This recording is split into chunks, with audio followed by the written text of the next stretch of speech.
പിതാവിൻ്റെയും പുത്രൻ്റെയും പരിശുദ്ധാത്മാവിൻ്റെയും നാമത്തിൽ ആമേൻ. എൻ്റെ പ്രിയപ്പെട്ടവർ, ഇന്ന് മാർച്ച് 4 ബുധനാഴ്ച.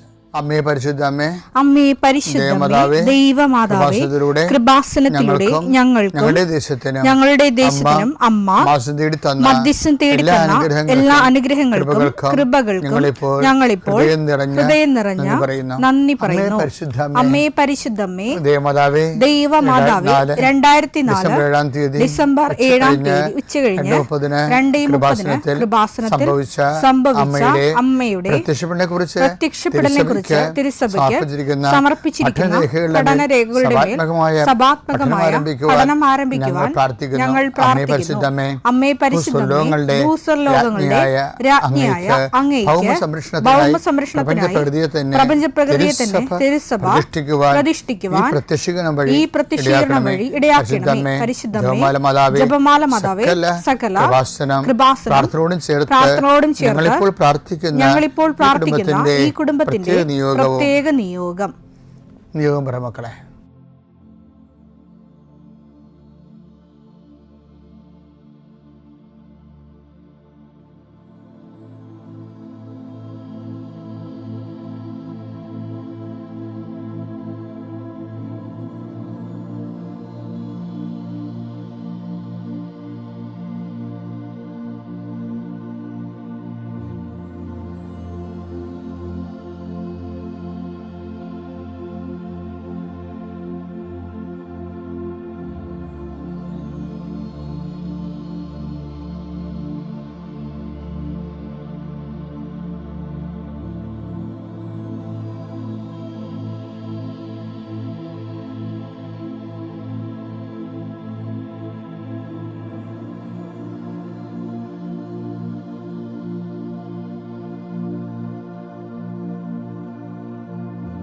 അമ്മയുടെ പ്രത്യക്ഷീകരണത്തിന്റെ ഈ അനുഗ്രഹവേളയിൽ ഞങ്ങൾക്ക് സാധിച്ചു തരുവാൻ കനിയണമേ.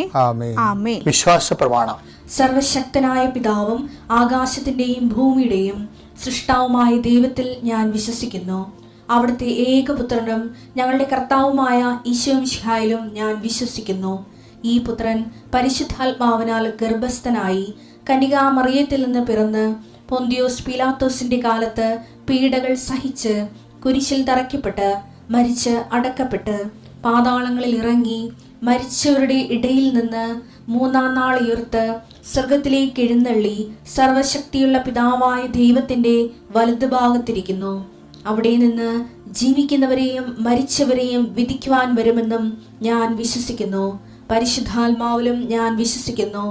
വിശുദ്ധ കത്തോലിക്കാ സഭയിലും പുണ്യവാന്മാരുടെ ഐക്യത്തിലും പാപങ്ങളുടെ മോചനത്തിലും ശരീരത്തിന്റെ ഉയർപ്പിലും നിത്യമായ ജീവിതത്തിലും ഞാൻ വിശ്വസിക്കുന്നു. ആമേൻ.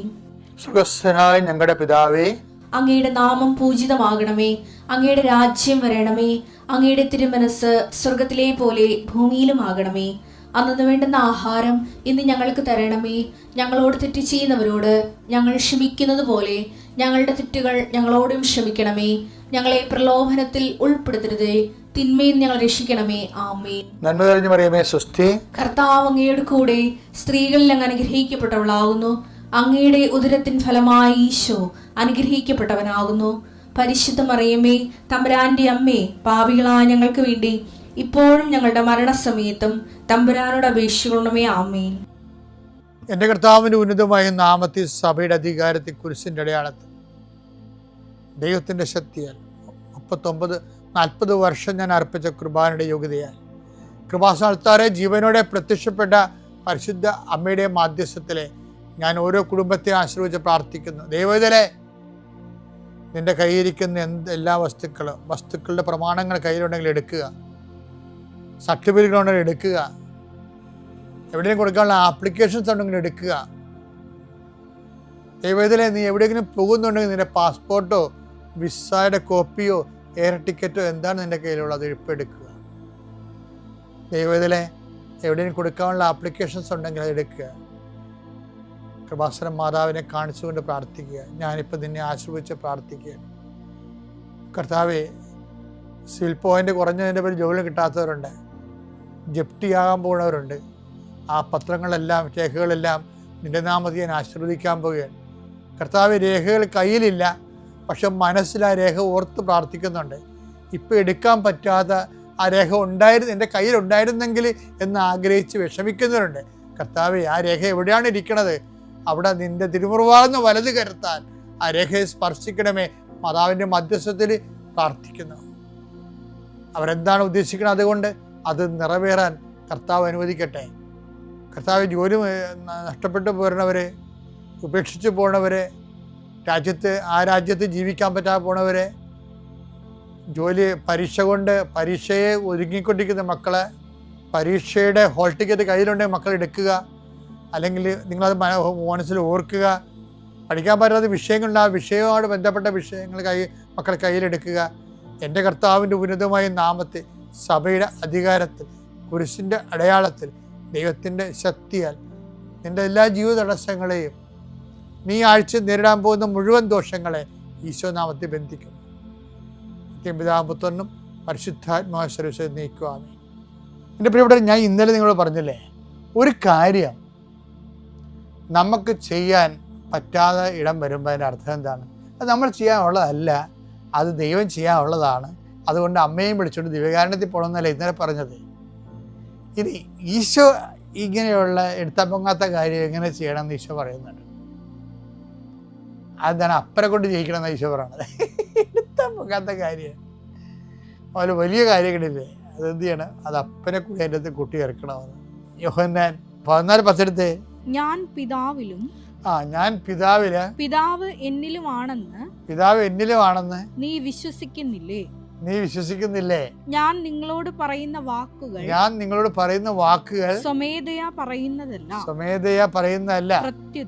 പ്രത്യുത എന്നിൽ വസിക്കുന്ന പിതാവ് തന്റെ പ്രവൃത്തികൾ ചെയ്യുകയാണ്.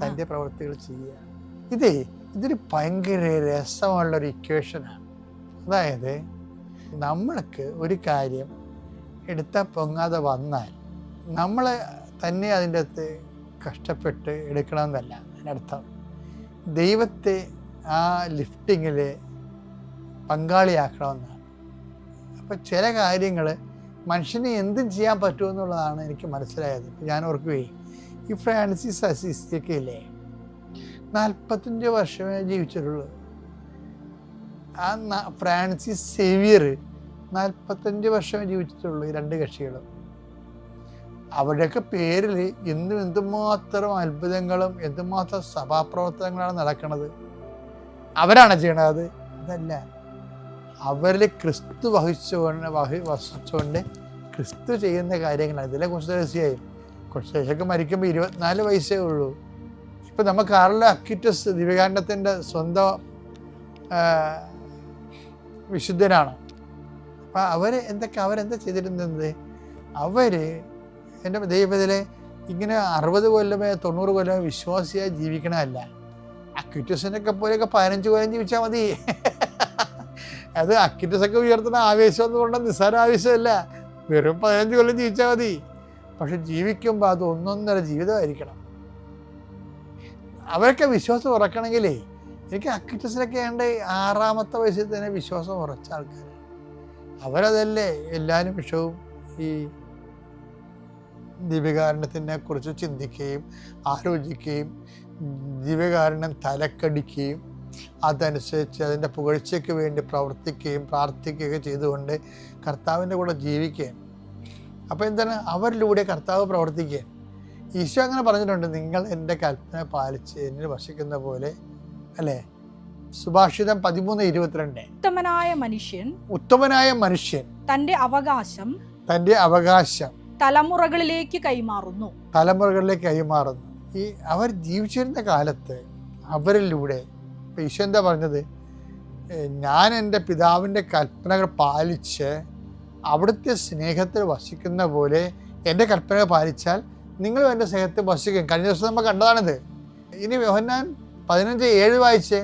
നിങ്ങൾ എന്നെ വസിക്കുകയും എൻ്റെ വാക്കുകൾ നിങ്ങളിൽ നിലനിൽക്കുകയും ചെയ്യുന്നെങ്കിൽ ഇഷ്ടമുള്ളത് ചോദിക്കാം, നിങ്ങൾക്ക് ലഭിക്കും. അപ്പൊ എന്തും ചോദിക്കാന്നൊരു അർത്ഥം. അപ്പൊ എന്ന് വെച്ച് കഴിഞ്ഞാൽ വിഷയം എന്ന് വെച്ച് കഴിഞ്ഞാല് 14:10 വരുമ്പോ ഇതെല്ലാം യോഹന്നാൻ 15 10, 15, 7 പൂർണ്ണമാകണത് 14:10 തോന്നുന്നത്. എന്താ വെച്ചാൽ ഞാൻ എൻ്റെ പിതാവിൻ്റെ കൽപ്പന പാലിച്ചു. ഇത് ഉടമ്പടിയാണ് ഈ പറഞ്ഞത് കേട്ടോ. ഉടമ്പടി അതല്ലേ? പിതാവിൻ്റെ കൽപ്പന പാലിച്ച് പുത്രൻ ജീവിക്കുന്നു, പുത്രൻ്റെ കൽപ്പന പാലിച്ച് സഭ ജീവിക്കുന്നു, അതല്ലേ ഉടമ്പടി. അപ്പം ആ ഉടമ്പടിയിൽ എന്താ ആ ഉടമ്പടിയുടെ റിസൾട്ട് എന്താണ്? ഞാൻ പിതാവിലും പിതാവ് എന്നിലുമാണെന്ന് നീ വിശ്വസിക്കുന്നില്ലേ? ഞാൻ നിങ്ങളോട് പറയുന്ന വാക്കുകൾ സ്വമേധയാ പറയുന്നതല്ല, പ്രത്യുത എന്നിൽ വസിക്കുന്ന പിതാവ് തന്റെ പ്രവൃത്തികൾ ചെയ്യുകയാണ്. അത് വലിയ പ്രവൃത്തികളാണത്. അപ്പൊ നമ്മളെങ്ങനെ ചെയ്യും? നമ്മൾ എന്താ ചെയ്യുക എന്ന് പറഞ്ഞിട്ടല്ല, നമ്മൾ ചെയ്യേണ്ട കാര്യം പോലും ഇല്ല. എന്താ കാര്യം? ഈശോ അതിൻ്റെ രീതി അനുസരിച്ച് നമ്മൾ ഉടമ്പടിയിൽ പെർഫെക്റ്റായി കഴിയുമ്പോൾ ദൈവം നമ്മൾ വസിച്ചുകൊണ്ട് ദൈവത്തിൻ്റെ പ്രവർത്തികൾ ചെയ്യും, ദൈവത്തിൻ്റെ റേഞ്ചിൽ ചെയ്യും. അപ്പം അതുകൊണ്ട് എപ്പോഴും നമ്മൾ ശ്രദ്ധിക്കേണ്ട കാര്യം, എല്ലാ പ്രവർത്തനങ്ങൾക്കും ഒരു ലിഫ്റ്റിംഗ് ഉണ്ട്. നമ്മൾ ഉടമ്പടി സത്യസന്ധരാണ് ദൈവത്തിന് തോന്നിയാൽ ദൈവം തന്നെയായിരിക്കും നമുക്ക് വേണ്ടി ചെയ്തിട്ട് അത് നമ്മുടെ അക്കൗണ്ടിലാക്കി തരും. അങ്ങനെയാണ് നമ്മൾ വലിയ വലിയ കാര്യങ്ങളിലേക്ക് ദൈവത്തിന് വേണ്ടി ഇവിടെ പൂർത്തിയാക്കുന്നത്. അപ്പം നിങ്ങൾ വലിയ കാര്യങ്ങളെക്കുറിച്ച് ചിന്തിക്കണേ.